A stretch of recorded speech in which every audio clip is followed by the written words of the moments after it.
Hi everyone, it's Mia and welcome back to my channel. Today I'm going to be giving you guys over 30 journal prompts for your mental health journal. These prompts are for OCD, anxiety, ED recovery, depression, body image, and more. If you don't already know, having a mental health journal has so many proven benefits to help with your overall happiness and quality of life.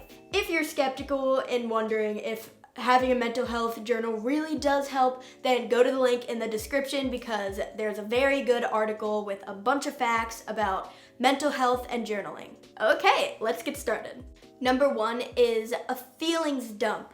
Open a page in your journal and just write everything that you're feeling. It helps get all the racing thoughts out of your head and onto paper so it can help clear up some space in your head. Sometimes I'm just so overwhelmed with so many different things, I don't know exactly the thing that's making me feel this way. So when you write it on paper and you lay everything out and you dig deep into your emotions, you realize what is causing this problem, and then you can realize what you can do to help fix it. I do this and it really helps me. Number 2, write a letter to yourself for when you are struggling and just give yourself either advice, write down things to do to make you feel better, write down things to stop doing, write down your favorite quotes. It can be anything. So when you're in a tough time, you can go back to this and get advice from yourself. Number 3, write a letter to your younger self. This is a great one to do for when you are currently not in a good place mentally, because when you write a list to your younger self, it'll help you give advice you would give. You wouldn't want to see your younger self struggling and going through what you're going through right now. So once you give all of your advice to the younger self, you can try to apply it to your present self. And writing a list to your younger self can help learn from your past decisions and help you learn and grow from that today. Number 4, write down your goals. You can make an end of the year goal, a 1-year goal, 5-year goal, 10-year goal, and just an overall life goal. It'll give you motivation to start working towards those goals, and it'll help you stay productive. And this one really helps me when I'm down and like kind of in a funk, because it gets me re-motivated and re-excited. Re-excited? I don't know if that's a right word, but you know what I mean. Number 5, write down all the changes you want to make in your life, and then write down simple steps you can do to help make that change. Say you want to stop scrolling hours and hours on TikTok. Put a time limit on your phone for the TikTok app, and knowing the steps that you need to take in order to make the change will really help. It's good to write it all down in a list, because there can be so many changes you want to make that just get lost in the back of your head because your mind can't keep track of all this different stuff. So writing it down will really help. Once you list all your changes, don't make all of them at once because that's not realistic. Work on a couple of them at a time. Number 6, what are 3 things you can do to help your mental health? It can be an activity that makes you happy. It can be something that you need to stop doing. Like for me, I stopped scrolling through social media on Instagram because whenever I did it, it just made me feel bad. By stopping that, it helped my mental health. Number 7, lessons you've learned. So then going into the future, you will remember all the lessons and you won't make the same mistake twice. Number 8, if you had 1 year left to live, how would you want to spend it? We often live so far in the future or past, just having anxiety about what's going to happen in the future or being depressed about what happened in the past. And we often don't focus on the present moment. So if you only had 1 year left to live, would you be doing what you're doing right now, just worrying about everything? No, you would want to live in the present because you only have a certain amount of time left. And we don't know how much time we have left on this earth. We could have a week left, 50 years left, we could have 80 years left, we could have a month left. We don't know. So live life day by day. This prompt really helps me focus on what I want in the present and what makes me happy in the present. Number 9, make a character out of your mental health disorder. It can be a fictional character, it can be like a villain, it can be a made-up character that you drew out, it can be an animal, just anything. This one is a really fun one. It just helps separate yourself from the disorder, and it helps you realize that nothing's wrong with you. Your disorder isn't you, it's something completely else that you just happen to have to deal with. Everyone has their thing that they have to deal with, and this is your thing. So make a little character out of it. It can be fun. And whenever you have a flare-up of that thing, like your OCD, depression, or whatever, then you can be like, oh, this is blah, blah, blah. And like, you can give it a name. I know, it sounds silly, but it can be fun and it can really help. Number 10. This week, I'm looking forward to these 3 things. Having something to look forward to in your week just helps you stay motivated and just happy. And if you don't have anything to look forward to, then make something to look forward to. Set something for yourself. Say, oh, on Saturday, I'm going to give myself a spa day. Or on this day, I'm going to not do any work at all. I'm just gonna have a chill day, paint, and just do all my hobbies and do the things I love to do. Having something to look forward to in your week will help you stay uplifted. This next list is for when you are going through hard times, you're in a funk, you're feeling down, and you just feel like depressed. Write a daily gratitude list. 10 things every day that you're grateful for. It can be big things like, I'm thankful for the life that God has given me. I am thankful for my family. I am thankful for my dogs. It can be like big things like that. But then you may be like, okay, but there's only so many amount of those things. But then once you get all the big things out, write the little things that you're grateful for. Because so often we focus so much on the things that we don't like about our life. It's just human nature. We focus on the negative. So coming back and focusing on the positive is really important in having good mental health. I'm grateful for my clean room today. I'm grateful for it being a sunny day because the past week it's been rainy. I'm grateful for that nice comment somebody gave me. It can be literally anything. Write a list of daily wins every single night. Even if you feel like your day went terrible and awful, I am 100% sure there was at least a few things in your day that went right. Focusing on the little things that went right will really help. This has really, really helped me because sometimes I'm like, oh my gosh, I had such a bad day. I barely got anything done. This day was just terrible and awful. And then I was talking to my therapist about that. She was like, okay, well, what did you do today? And I'm like, well, I got up, I made my bed, I cleaned my room. She was like, oh, I thought you said you did nothing. You cleaned your room? I'm like, well, yeah.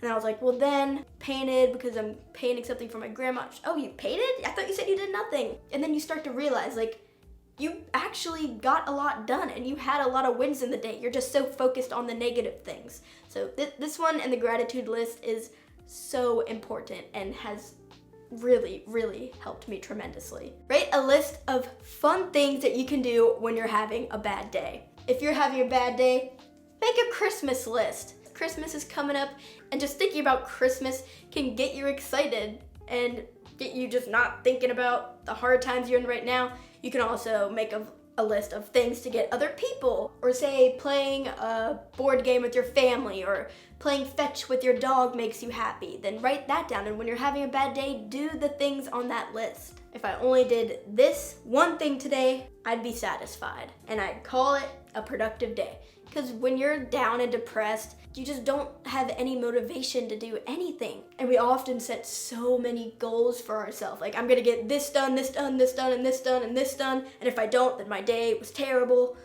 And then, of course, we can't get all this stuff done. It's unrealistic. So if you set a goal for at least one thing, and you're like, you know what? If I do this one thing, then I'll be good. All your focus on that one thing, after you do it, you'll be like, you know what? I'm good for the day and I'm happy. Today was a good day. And if you want to do more things, you can, but you don't have to. Doing one thing is better than nothing. Habit tracker. Don't start a bunch of habits and try to do them all at the same time because you're going to be overwhelmed and you're likely not going to do every single thing on your habit list every day. So start with one thing. And once you check off the habit on your list, you'll feel good. Make a bucket list of things you just want to do. Thinking about the future, getting excited about the future really helps when you're feeling down. It helps you get hope for the future. The next prompts are for eating disorder recovery, self-esteem, and body image. Write down your core values. What's the most important thing to you? Is it honesty? Is it kindness? Loyalty? And when you're worried about what my body looks like, go back to your core values and think to yourself, is what I'm worried about right now have anything to do with my core values and the things that are most important to me? No. You're worried about something stupid, about what your body looks like. Your core value isn't how skinny someone is or how little someone eats. And you'll realize that your eating disorder is getting in the way of your core values. Your core value may be honesty, and you find yourself lying to your parents and your doctors and everyone. You'll realize, wow, I'm breaking my core value. Or say your core value is kindness. An eating disorder can will make you very cranky and irritable, and you snap at people and you're shutting people away.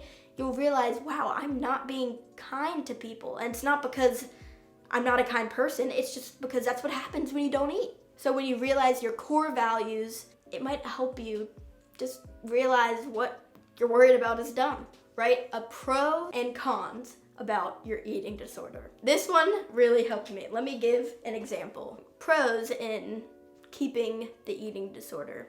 I think I looked better when I was malnourished. Really? People noticed I lost weight.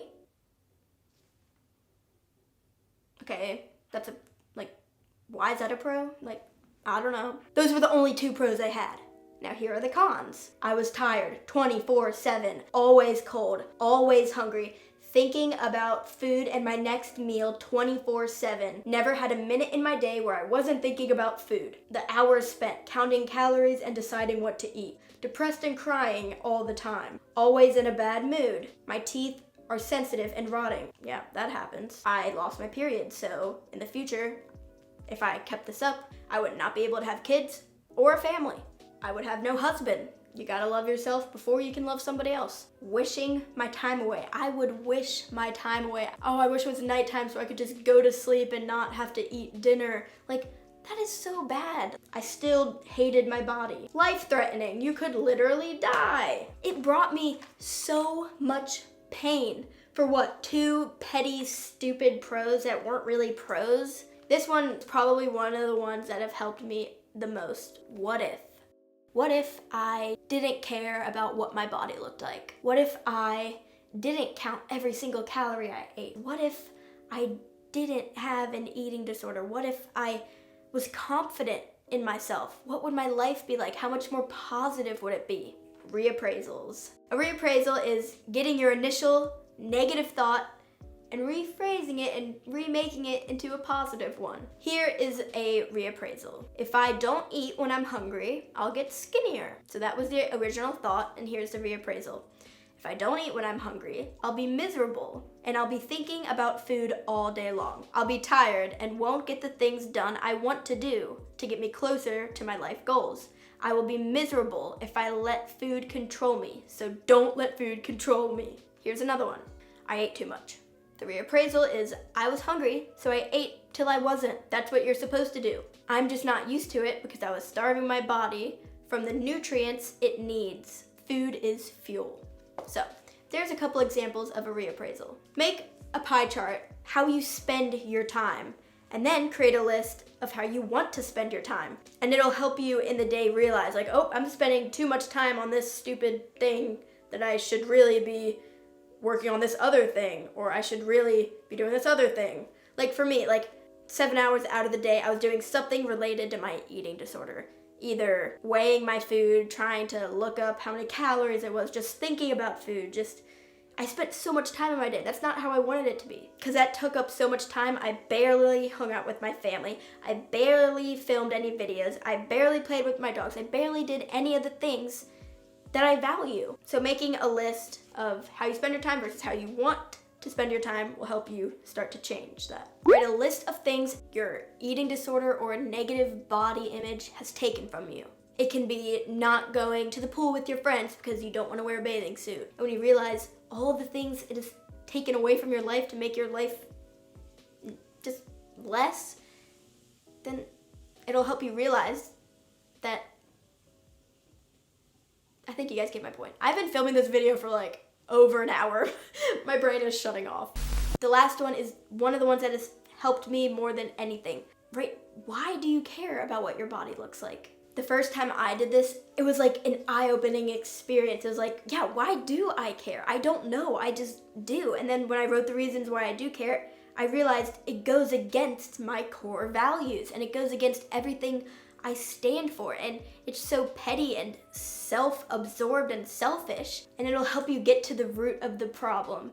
Well guys, thank you so much for watching this video. Make sure to like, subscribe, and hit the notification bell so you know when I post next. Comment down below which journal prompts you are gonna use. Tell me how writing in the journal has helped you. Tough times don't last forever, and you got this. If you need anything, I'll be there. You can DM me, go in the comments, and I'm there for you guys. I love you guys so much. Thanks for watching. Bye!